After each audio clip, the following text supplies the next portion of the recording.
আসসালামু আলাইকুম। আজকে আমরা আমাদের নিজের ভুলটা দেখে নেব। দেখেন, আমাদের এই পশ্চিমবঙ্গে যত আহলে হাদিস গ্রুপ আছে, আমাদের মধ্যে এই কুনুত সম্পর্কে একটুকু মতবিরোধ দেখতে পাওয়া যায়। দেখেন, কুনুত আসলে দুই রকমের হয়। একটাকে বলা হয় কুনুতে নাজেলা, আর একটাকে বলা হয় কুনুতুল ভিতর। মানে কুনুত দুই ধরনের, একটা কুনুতে নাজেলা আর একটা হচ্ছে কুনুতুল ভিতর।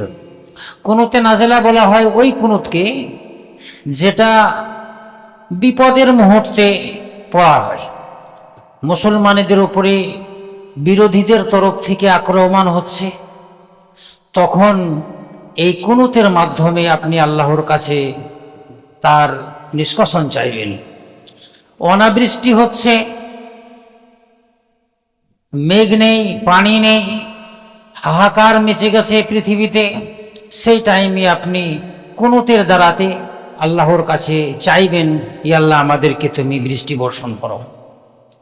রাসূল সাল্লাল্লাহু আলাইহি সাল্লাম 1 মাস ধরে 5 ওয়াক্তের নামাজে কুনুত পড়েছিলেন। ওটা হচ্ছে কুনুতে নাজেলা। কুফারে মুশরিকিনের উপরে, কাফেরদের উপরে বদদুয়া করেছিলেন।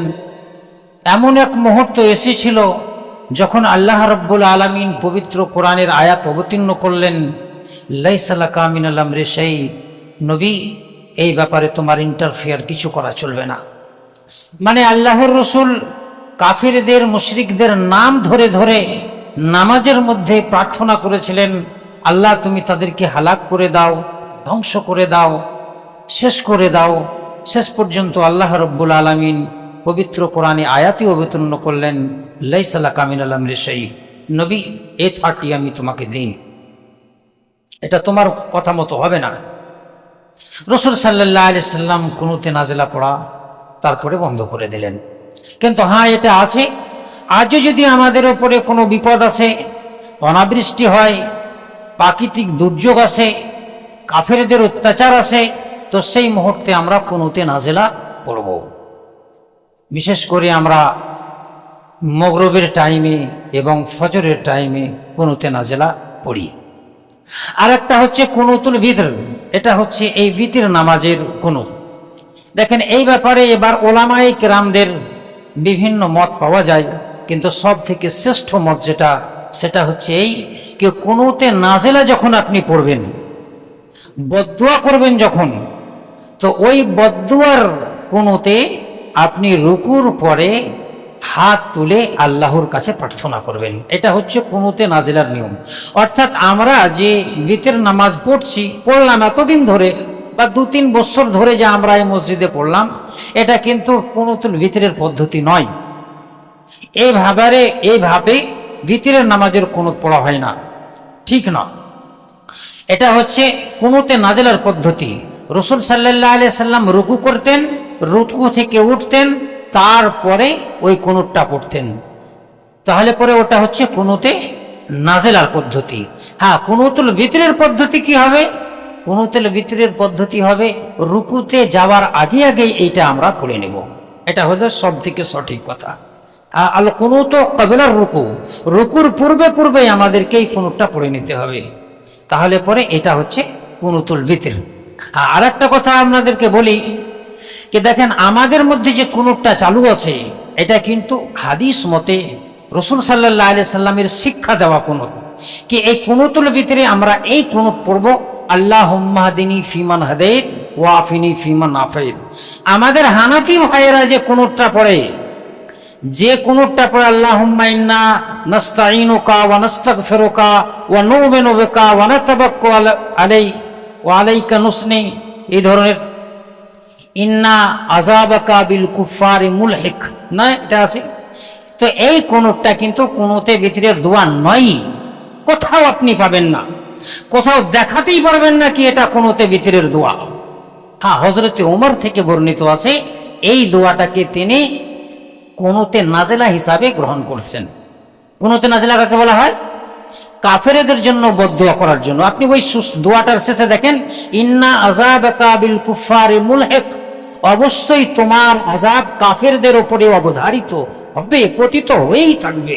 এটা আপনি বদদুয়া করছেন একজন কাফেরের জন্য, এটা কিন্তু কুনুতে ভিতির নয়। তো যে ভাইয়েরা আমাদের কুনুতে ভিতির পড়েন তাকে এই দোয়াটাই পড়া দরকার, আল্লাহুম্মা হাদিনি ফিমান হাদাইত। এটা হচ্ছে কুনুতে ভিতরের দোয়া। আমাদের হানাফি ভাইয়েরা যে দোয়াটা পড়েন কুনুতে ভিতরের ব্যাপারে, এই দোয়াটা কিন্তু কোথাও পাবেন না আপনি কি আল্লাহর রাসূল শিক্ষা দিয়েছেন বা কোনো সাহাবা পড়েছেন ভিতরের নামাজে। এটা হযরত ওমর পড়েছিলেন, এটা কুনুতে নাজলা হিসাবে কাফেরদের উপরে বদদুয়া দেওয়ার জন্য হিসাবে। আর আমরা যে কুনুতটা পড়ি এটা কিন্তু আল্লাহর রাসূল সাল্লাল্লাহু আলাইহি সাল্লামের শিক্ষা, কে এই দোয়া আল্লাহর রাসূল আমাদেরকে কুনুতে ভিতরের হিসাবে শিক্ষা দিয়েছেন। একটা কথা আরো বলি, আমাদের এই যে কথাগুলো টেলিকাস্ট হয় তো অনেক ভাইদের প্রশ্ন আছে, ওরা প্রশ্ন করেছে কি এই যে আমরা কুনুত পড়ছি আল্লাহুম্মা হাদিনি ফিমান হাদাইত, অর্থ হলো কি, হে আল্লাহ তুমি আমাকে হিদায়েত দাও যেভাবে তুমি লোককে হিদায়েত দিয়েছো, ওয়া আফিনি ফিমান আফাইত, ইয়া আল্লাহ তুমি আমাকে নিরাপত্তা দান করো যেভাবে তুমি নিরাপত্তা দান করেছো, ওয়া তাওয়াল্লানি ফিমান তাওয়াল্লাইত, তুমি আমার অভিভাবকত্ব গ্রহণ করো যেভাবে তুমি অন্য লোকের অভিভাবকত্ব গ্রহণ করেছো, ওয়া আফিনি ফিমান আফাইত ওয়া তাওয়াল্লানি ফিমান তাওয়াল ওয়া বারিক লি ফিমা আতাইত, যা কিছু তুমি আমাকে দিয়েছো তাতে আমাদের জন্য বরকত দাও। তো দেখেন এই ওয়া বারিক লি ফিমা আতাইত ওয়া কিনি শাররা মা কাযাইত, আর যা তুমি অনিষ্টের সিদ্ধান্ত নিয়েছো, শাররা মা কাযাইত অমঙ্গলের সিদ্ধান্ত নিয়েছো, সেই অমঙ্গল থেকে আমাকে রক্ষা করে নাও। তো এতখানি আল্লাহুম্মা হাদিনি ফিমান হাদাইত ওয়া আফিনি ফিমান আফাইত ওয়া তাওয়াল্লানি ফিমান তাওয়াল্লাইত ওয়া বারিক লি ফিমা আতাইত ওয়া কিনি শাররা মা কাযাইত। এত দূর পর্যন্ত ইমাম সাহেব যখন বলবে আমরা প্রত্যেকটার শেষে আমিন আমিন বলবো। আমিন মানে কবুল করো, ইয়া আল্লাহ তুমি কবুল করো, কবুল করো, এত দূর পর্যন্ত, ওয়া কিনি শাররা মা কাযাইত পর্যন্ত। তারপরে যেটা আছে ফাইন্নাকা তাকযী ওয়া লা ইউকযা আলাইক, কেন তুমি সিদ্ধান্ত গ্রহণ করো, তোমার বিরুদ্ধে সিদ্ধান্ত গ্রহণ করা হয় না। এটা কার জন্য? আল্লাহর জন্য। ইয়া আল্লাহ তুমি সিদ্ধান্ত নাও, কেউ তোমার বিরুদ্ধে সিদ্ধান্ত নিতে পারে না। এখানে যদি আমি বলি আমিন, তো এটা পাগলের কথা হবে না, তাহলে এখানে আমাদেরকে নীরব থাকতে হবে, চুপচাপ থাকতে হবে, অথবা তার সঙ্গে সঙ্গে পড়তেও পারি। তো এরপর থেকে যত কয়টা আসবে এতে কিন্তু আমিন আমিন আমরা বলবো না। আর একটা প্রশ্ন যেখানে আমাদের এসছে, সেখানে দেখেন একটা, আমরা যাহারা একটুকু শিক্ষিত আছি তারা জানি কে একটা হয় সিঙ্গুলার, একটা হয় প্লুরাল, এক বচন আর বহু বচন। আমরা এখানে সবাই আছি, আমি যদি বলি কি আমি মরে গেলাম, তাহলে তো সবাই মরেননি। আর আমরা যদি বলি আমরা সবাই মরে গেলাম, আমরা মরে গেলাম, তাহলে জানতে হচ্ছে কি সবাই মরে গেলাম। তো এইখানে যে শব্দগুলো ব্যবহার করা হয়েছে এটা হচ্ছে আপনার সিঙ্গুলার নম্বর, মানে এক বচন। আল্লাহুম্মা হাদিনি ফিমান হাদাইত, ইয়া আল্লাহ আমাকে হেদায়েত দাও যেভাবে তুমি হেদায়েত দিয়েছো। তো এখানে অনেক ভাই আমাদের এই প্রশ্ন করেছেন কি এই কুনুতটা আপনি সংশোধন করে নেবেন। তো ওই ভাইদের উদ্দেশ্য বলছি কি দেখেন ওলামায়ে কেরামরা এই ব্যাপারে বলেছেন, আপনাদেরকে বলি। আচ্ছা বলেন তো কার কার দোয়া মাসুরা মনে আছে? কে কে দোয়া মাসুরা জানেন? কার দোয়া মাসুরা মনে আছে? আপনার মনে আছে দোয়া মাসুরা জানেন? বলেন তো দেখি দোয়া মাসুরা। আগুন, যেটাই আপনার দোয়া মাসুরা কোন? এটা আমাদের মনে আছে কি আল্লাহুম্মা ইন্নী যালামতু নাফসি, এটা হচ্ছে দোয়া মাসুরা। কিন্তু এটা আমাদের একটা ভুল ধারণা আছে। দোয়া মাসুরা বলা হয় ওই সমস্ত দোয়াকে যেটাই কোরআন এবং হাদিসে আছে। দোয়া মাসুরা নির্ধারিত কোনো দোয়ার নাম নয়। যেই দোয়াটাই কোরআনে এবং হাদিসে আছে সেই দোয়াটার নাম হচ্ছে কি দোয়া মাসুরা। রব্বানা যালামনা আনফুসানা ওয়া ইল্লাম তাগফির লানা ওয়া তারহামনা লানাকুনান্না মিনাল খাসিরিন, এটাও দোয়া মাসুরা। আল্লাহুম্মা হাদিনি ফিমান হাদাইত, এটাও দোয়া মাসুরা। মানে মাসুর বলা হয় ওই দোয়াকে যেটা কোরআনে এবং হাদিসে বর্ণিত হয়েছে। তো ওলামাদের একদম শ্রেষ্ঠ মতের এটাই কি যেটা দোয়ায়ে মাসুর হবে, মানে যেটা আল্লাহ তাআলা কোরআনে বলে দিয়েছেন অথবা রসুল হাদিসে বলে দিয়েছেন, ওই দোয়ার মধ্যে কোনো রকমের পরিবর্তন করা যাবে না। না, যেরকম আমরা বলি লা ইলাহা ইল্লা আনতা সুবহানাকা ইন্নী কুনতু মিনাজ জালিমিন, না, লা ইলাহা, এটা তো কোরআনের আয়াত, লা ইলাহা ইল্লা আনতা সুবহানাকা ইন্নী কুনতু মিনাজ জালিমিন, লা ইলাহা, কোনো ইলাহা নাই, কোনো আল্লাহ নাই, ইল্লা আনতা, তুমি, আর ইন্নী কুনতু মিনাজ জালিমিন, আর আমি জালিমদের অন্তর্ভুক্ত। এটা কে বললেন? ইমাম সাহেব বললেন। ইমাম সাহেব আমাদের নামাজে পড়লেন, দেখলেন এক্ষুনি, রব্বির হামহুমা কামা রব্বায়ানি সগীরা, রব্বির হামহুমা, ইয়া আল্লাহ তুমি আমার মাতা পিতার উপরে রহম করো যেরকম শৈশবে তারা আমার উপরে রহম করেছিল। তো এগুলো হচ্ছে দোয়ায়ে মাসুর। এই দোয়ার মধ্যে কোনো রকমের পরিবর্তন হবে না। কোরআনে এবং হাদিসে যে দোয়া থাকবে, এই দোয়াতে কোনো চেঞ্জিং করা যাবে না।